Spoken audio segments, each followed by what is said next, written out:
Si Ben ay isang security guard sa isang condominium sa Pasig.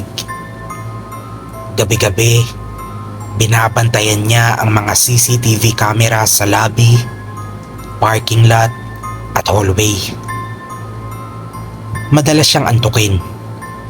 Pero isang gabi, napabalikwas siya nang may mapansin sa screen. Sa hallway ng 13th floor, may isang lalaking nakasuot ng abito ng pari. Pero may kakaiba. Wala itong ulo. Naguluhan si Ben. Ano to? Baka costume lang. Bulong niya sa sarili. Pero nang i-rewind niya ang footage, nakita niyang bigla lang itong lumitaw mula sa kawalan. Kinabahan siyang gusto, pero pinilit pa rin maging kalmado. Lumipas ang ilang oras na wala na sa CCTV ang pare. Nagsindi ng yosi si Ben sa guardhouse. Guni-guni lang siguro. Sabi niya habang humihit-hit. Biglang nag-beep ang monitor niya. May bagong notification. Motion detected.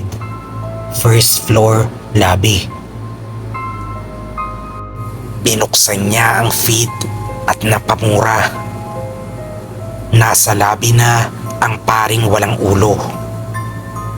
Unti-unti itong naglalakad papunta sa elevator. Napatayo si Ben. Hindi makagalaw. Hindi pwede to. CCTV lang to. Aniya.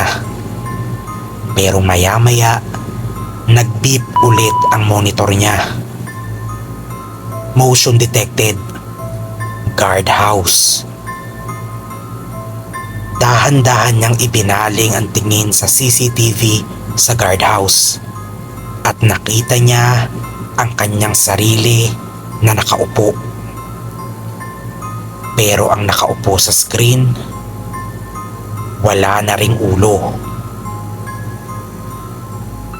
Nang lumingon si Ben sa paligid, wala na siya sa guardhouse. Nasa loob na siya ng CCTV monitor. At sa labas ng screen, may nakatayo. Isang paring walang ulo. Hawak-hawak ang kanyang ulong nakangiti.